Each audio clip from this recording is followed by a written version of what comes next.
मिलेगा वही हमें मिलेगा। चलिए, हम तो यही कहते हैं कि ये तो अपनी अपनी सोच होती है, लेकिन अगर मैदान में कोई भी कभी भी लड़ाई लड़ा है तो आप पीछे बैग में जाकर देख लीजिए कि हमारे भाई नवनीत शुक्ला जी के ही तरह आगे मैदान में उतरे हैं। पीछे हमारा लोगों का रहना जरूरी है और इसीलिए मैं हमेशा कार्यक्रम को देखती हूँ और लोगों के पास जो हमारे पास जुड़े हैं हम हर किसी को मैसेज करती हूँ। एक प्रधान जी थे, लेकिन क्या है कि अपने स्वाभिमान संघ में प्रधान भी जुड़ा हुआ है। उनका फोन आया, बोले महोदय हमको दिक्कत है, आप उनको एसपी साहब को फोन लगाइए। मैंने कहा एसपी साहब को फोन लगाओ, वो सुनेंगे कि नहीं? बोले नहीं महोदय आप फोन लगाइएगा, वो अवश्य सुनेंगे। मैंने फोन लगाया, उनसे बात की। उनका जो प्रतिक्रिया थी, उन्होंने जिस लहजे में बात की, तब हमें पता चला कि संगठन की ताकत क्या होती है, संगठन का नाम क्या होता है। बिना महोदया कहे, बिना मैडम कहे, पूरे 15 या 20-25 मिनट तक हमने उन्हें पूरा मसला समझाया, हमने उन्हें पूरा मैटर समझाया। उन्होंने सुना ही नहीं, अपितु उस पर एक्शन भी लिया। एक इससे हुआ सिर्फ संघ की ताकत से, क्योंकि मैंने वहां पे जब बोला था ना कि मैं कौन बोल रही हूँ, मैंने यही परिचय दिया था कि आप एक ईंट लगा पाए, आप नाली खंजा बना पाए, आपका राजनीतिक भविष्य अच्छा हो। अगर आपके 2 बेटे हो तो एक प्रधान की दावेदारी करे और एक बीडीसी की दावेदारी करे। महोदय आप समीक से मेरी बातों को ध्यान से सुनकर सोच कर तो देखिए मैं किस विषय की बात कर रहा हूं। विषय की गंभीरता को समझने की बात करिए। महोदय अनुज दीक्षित जी हमारे पहले दिन के साथी हैं सीतापुर से। कोई पद की उनको लालसा नहीं है, अपना पद भी नहीं लिखते अनुज भाई, लेकिन सीतापुर में हमेशा सबको जगाने का काम करते हैं और मुझे डांटने का भी काम करते हैं। महोदय सादाब भाई हैं, लोगों ने बहुत कहा कि सादाब भाई जिला अध्यक्ष बदला जाए, लेकिन आज देख लीजिए कि सीतापुर की एक बेहतरीन टीम खड़ी किया है सादाब भाई ने, क्योंकि हम जौहरी हैं, हम जामवंत हैं, हमने हनुमान को पहचाना है और आपकी जब तक शक्ति याद नहीं दिला देंगे हम रुकेंगे नहीं। महोदय हम हीरा उठाया है हमने 75 जिलों में।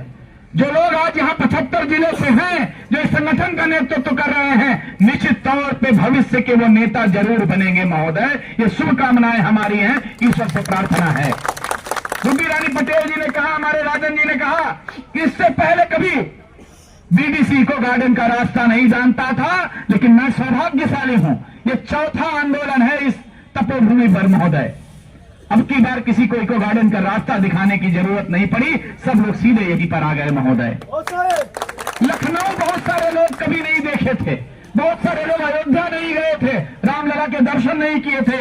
इस संगठन ने संघर्ष के साथ साथ आपको वास्तविक राजनीतिक दर्शन कराने का भी काम किया है। महोदय आप नेता हैं। गुड्डी रानी पटेल जी ने एक प्रसंग कहा, वो एक अच्छी कवित्री भी हैं, कि एक एसपी से बात करते हैं और आप यकीन मानिए आप अपने चौकी इंचार्ज से कहेंगे मैं बीडीसी संघ का सदस्य, बीडीसी संघ का ब्लॉक अध्यक्ष बोल रहा हूं, एसपी साहब अगर महोदय कह के बात न करें तो आप इस संगठन को छोड़ दीजिएगा। महोदय ये ताकत आपने बना ली है, अधिकार जब मिलेंगे तब मिलेंगे। पहले खुद को तो हम स्थापित कर लें, पहले खुद को तो हम समझ लें। जब हमको एसपी साहब, सीएमओ साहब, डीएम साहब समझेंगे नहीं तो जिस जनता ने हमें जिताया है उसके लिए हम कहां लड़ पाएंगे। महोदय आज आप स्थापित हो चुके हैं, पूरे प्रदेश से कम 70 से 80 कॉल मेरे पास आई है। महोदय कि किस जिले से कितनी संख्या आ रही है, हमने कहा 80,000 भाई बहन आ रहे हैं हमारा बहुत बड़ा परिवार है। बहुत सारे लोगों ने कहा, माननीय प्रमुखों ने कहा कि आप जो बताइए मैं सहयोग करता हूं। मैंने गर्व से कहा और मैं कहूंगा जीवन भर, भले मेरे साथ एक बीडीसी रहे, मैं तब तक लड़ता रहूंगा जब तक मेरे सीने में, मेरे शरीर में सांस है। महोदय हमने कहा कि हमारे साथ 80,000 बीडीसी भाई बहनों का परिवार है। 80,000 लोग अगर एक रुपए देंगे तो एक दिन का खर्चा टेंट का 80,000 आराम से निकलेगा। महोदय हमको किसी के भीख की जरूरत नहीं है। हमारे 2 दिन से बुखार आ रहा है, अभी भी आप देख रहे होंगे हमारे जुकाम है, नजला है। महोदय लेकिन मैंने किसी पदाधिकारी से अपने दर्द को बयां नहीं किया क्योंकि वो निराश होगा। हम दिन रात एक कर दिए हैं। महोदय पूरे मंडल में जा कर एक जिले का लगभग खर्चा 15,000 आता है। लगभग 10 मंडलों में मैंने प्रेस वार्ता करी। हमारे पदाधिकारियों ने अगर वहां की व्यवस्था देखी है, न्यूज रिपोर्टर्स को भी समझा है महोदय, और हम जाकर टोल और पेट्रोल अपने जीवन को दांव पर लगाकर अपने साथ 10-5 लोगों को, विजय दादा संवत्सर जी, इनका जीवन दांव पर लगाकर हाईवे पर दौड़ते हैं महोदय।